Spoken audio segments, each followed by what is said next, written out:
Hey everyone, if you enjoyed the content, make sure to give this video a thumbs up and hit that subscribe button. By subscribing, you'll never miss out on any of our exciting updates. And don't forget to click the bell icon so you'll be the first to know when we release new videos. Your support helps us create even more amazing content just for you. Thanks for watching. Little Tim took out his light blue cotton uniform and tried to put it on as fast as he could. He fumbled with the buttons, but in his hurry, he put them through the wrong holes. His hair, too, was proving to be recalcitrant and posing a tricky problem, because as soon as he was combing it down straight, the clusters were standing up like Jack-in-the-Box. His mother from the next room was threatening to leave him behind, as she was getting late for office. The more he hurried, the slower was his actions. He tried to tie up his shoelaces, but that simple procedure seemed to have become very complicated. For some unknown reason, they were just slipping through his fingers. His mother's voice pierced the silence of their flat. "Tim, you have not even had your breakfast. I feel like walloping you, and that is actually what you deserve." Tim, flustered and panicking, stuffed the entire tomato sandwich into his mouth and started choking. His mother was at his side instantly and gave him 2 hard strokes on his back, a cocktail of first aid and temper. Tim recovered after a few bouts of coughing and, pulling his heavy backpack onto his shoulders, followed like a docile lamb behind his mother to the car. He was silent all the time he was in the car with her, lest she became angry again. At the gate of his school, he politely thanked his mother for dropping him to school and, with a farewell flying kiss, ran down the garden path towards his classroom. But as he sat right in the front bench, he found that what the teacher was saying was not registering at all. He wondered whether all his classmates got the same treatment from their mothers as he, every day. He felt like crying, but no, he must control himself because people told him that he was a big boy. The whole day he felt he had a lump in his throat, which just would not go away. The bell rang. Students rushed out of the school building like a swarm of bees when their nest has been disturbed. They ran out buzzing, their wings now flung open in the ecstasy of freedom. In the outburst of their pent-up energy, they catapulted into the open arms of their mothers. Tim stood at a distance, solemn and reflecting. His mother would come to pick him up during the recess, the usual lunch hour allotted to the bank officials. He was feeling hungry too, but he was not given pocket money to buy from the vendors at the school gate, for his mother felt her son should not have any unhygienic food. He had tried to coax his mother to allow him to buy at least a quality ice cream stick, but even for that, it was a straight-cut refusal. He looked longingly at the ice cream, as his friends licked and relished the delicacies in front of his eyes.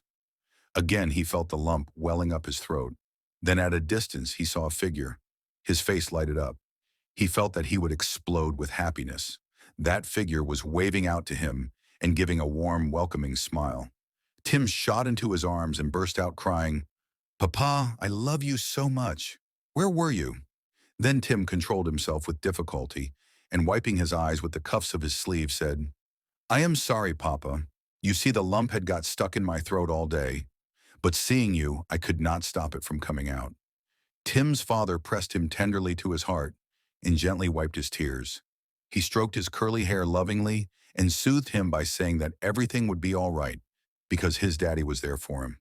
He asked Tim whether he would like to have ice cream, but Tim shook his head vehemently in the negative and said that his mother would be angry if he did. Then Tim looked nervously toward the road to see if his mother was already there to punish him for even bringing the word to his mouth, leave alone putting the item into his mouth. Mukesh, Tim's father, assured the boy he had nothing to worry about, as it was his father who was giving it to him. He had actually seen the time and knew that it was safe for him to give Tim what he longed for, as there were still 5 minutes for Ritika, his divorced wife, to be there to pick up Tim from school. He watched the little fellow, just 5 years old, licking the stick with sheer relish and slurping up the melting chocolate, trickling down the sides of his cone. Mukesh felt there was no happiness in the world greater than to see the expression of contentment on his son's face. At that moment, they saw a red car slow down. A smartly dressed lady in her 30s alighted from the car. As she stepped out, her slender feet looked stylish in her tapering shoes. She wore a body-hugging dress, which went well with her stilettos. Her sharp, chiseled features were beautiful, no doubt, but it robbed her of the feminine softness. She looked around, and a deep furrow lined her forehead, expressing irritation on not finding her son stationed at the designated bay. Then as she saw Tim talking to the person he had been forbidden to be in contact with, her lips tightened with anger. She grabbed him by the hand and unceremoniously dumped him into the car. In another moment, the car had driven off and the man stood stunned, as if fossilized, speechless, and incapable of any reaction. His mind was full of misgivings. Seeing his son crying and unhappy, he felt miserable but helpless. Mukesh pondered whether he should have taken a divorce. There was no one to give protection to his son, so vulnerable but being compelled to face Ritika's wrath all by himself. His heart went out to the little boy. He had always made it a point to meet Tim when Ritika was at the office. Otherwise, all heaven would fall, and his son would have to face the brunt of it. He remembered how madly he had been in love with Ritika. She was also a different person then. He had married her, despite his parents' disapproval. They had felt that women who belonged to the fashion world did not make good wives or mothers. But he had been confident that she would be perfect life partner for him. They had been very happy for the first 3 years. Ritika would be bubbling with fun and was a cheerful, caring person. Then their relationship soured. Ritika started getting phone calls. She would not talk when others were present, but she would respond in a subdued voice from a secluded place, far from the earshot of Mukesh. These phone calls became more frequent. The next development was Ritika would stay out for 2-3 days on some pretext or the other. When Mukesh asked her where she was spending her time, she would shrug her shoulders and say casually that it was her own affair, not to be discussed. When Mukesh would put pressure on her and demand the information, claiming his prerogative as her husband, she would tell him that marriage did not mean one was going to be an open book. Everybody had a right to privacy. This was the beginning of a lot of misunderstanding between them, which eventually turned out to be a little less than the Third World War. Mukesh felt he could not bear the ordeal. Ritika would disappear, and she would not divulge where she would be. He spent sleepless nights being tormented with anxiety. His blood pressure would go up. He felt he would become insane, imagining Ritika to be in somebody else's arms, warming the bed for another man. Then finally he decided that he would give her the ultimatum, that if she went off for 2 to 3 days, he would leave her. But there was no change in Ritika. She continued staying out needlessly. Further on, the relationship between them worsened when a car started drawing up in front of their flat. A gentleman would be driving, and Ritika would go and sit next to him. Mukesh had asked her many times who the gentleman was, but Ritika had always hedged the answer. Suspicions mounted day by day. The molten lava of anger and distrust finally swept over their once happy family life, leaving Ritika a psychological case, their small child panic-stricken, and Mukesh a broken man. The violent eruption perhaps could have been avoided, if only there had been transparency and trust in the marriage. The innocent child had been needlessly crushed and maimed, for no fault of his. Not comprehending the issue, Tim had asked Mukesh, "Papa, why don't you stay with us?" His father had told him that his mother and he were no more friends. Then Tim had asked whether the man in the car was his mother's friend. After that, Tim had commented, "Papa, I don't like him. He could not be as good as you are. How can Mummy be friends with him?" All these thoughts sped through his mind as he stood there, feeling guilty for not thinking of Tim's happiness more than his own.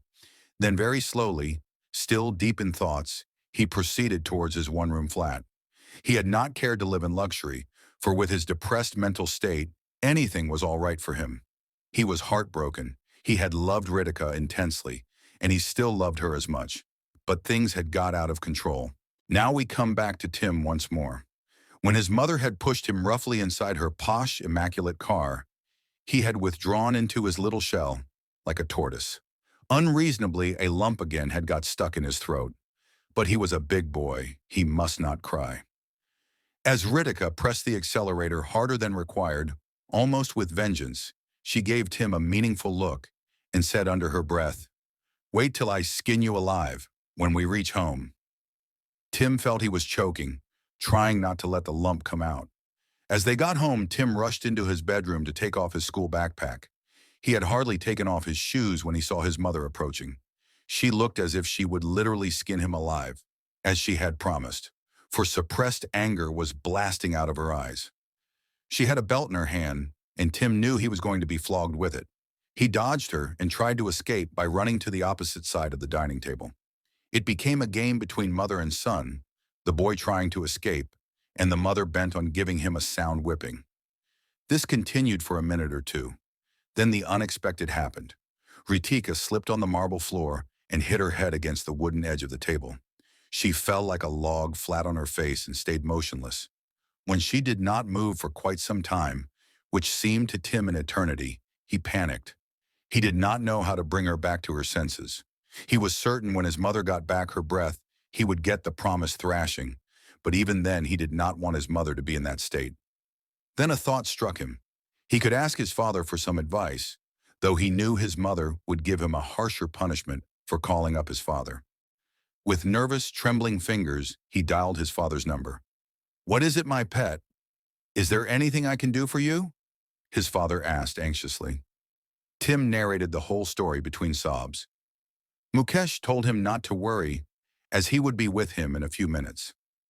Mukesh himself became so worked up that he came down to his car with the wrong set of keys. He felt his feet trembling, for though he had taken a divorce, he loved Ritika with all intensity, and if anything happened to her, it would mean death for him. As he entered the elaborately furnished flat, he saw Tim kneeling by his mother's side, sobbing his heart out. He turned Ritika onto her side and picked her up in his arms. He felt love welling up in his heart, having her in such close proximity. He asked Tim to get some water and sprinkled it on her face. Slowly she opened her eyes. He was surprised to see a flicker of a smile on her lips. Softly he asked her, "Ritika, are you feeling all right?" It was then that she put her arms around him. Mukesh felt he had been transported to heaven. He could not contain his happiness and instantly felt electricity pass through his body. But he was dazed. He did not expect this kind of response from her. He felt he was dreaming. Ritika then slowly poured out her heart to him. She confessed that she had been praying to God to give back Mukesh to her. Perhaps this was his answer to her prayers. She knew she had become a psychological case, as she could not bear the separation from him. She missed him terribly, and her frustration on not being able to be with him was taken out on their son. Besides, she could not hit back at him for suspecting her unjustly, so she gave vent to her fury on his son. Mukesh heard all this without comprehending, as she had had all the opportunity to tell him how she felt before the divorce. He pointed out to her that it was a big shortcoming on her part if she had loved him all the time. Ritika sat up and asked Mukesh to help her to stand, as her head still felt queer. Then she asked him to guide her to the sofa, where she could sit comfortably. Mukesh did the needful and then went to make a cup of coffee for her. Tim, who was much relieved, came and hugged his father, and Mukesh pressed him to his heart and deposited a kiss on his cheek. As Mukesh sat down beside Ritika, with a steaming, freshly brewed coffee for her, she asked a very direct question, "Do you still love me, Mukesh?" When he replied that he did, with all his heart, she decided to tell him the secret behind her past actions. She said her brother had given her permission to tell Mukesh, as Sashi had not expected that her silence on the matter would lead to his sister's divorce, for which he held himself responsible. Sashi did not want anyone to know, not even his wife. He had contracted such a disease that he wanted to keep it a secret just between the brother and sister. He had been diagnosed with leprosy and had to be hospitalized in Purulia. But he needed her help, as she would have to buy all his requirements from time to time, and also be in Purulia when she was needed by the doctors. Once or twice the inmates were allowed to come out with their relatives, and it was then that he came to pick her up. She had expected Mukesh to have implicit faith in her, and therefore she was extremely hurt for his having doubted her. That was the reason why she did not give an explanation, even when matters became serious, and led to their divorce. Even though Mukesh did not see eye to eye with her, in a moment's happiness, he forgot the past. It was erased forever in their close embrace. Little Tim came running and put his arms around both his parents and shouted out, "I am so happy today. I love you both so very much, even more than ice cream."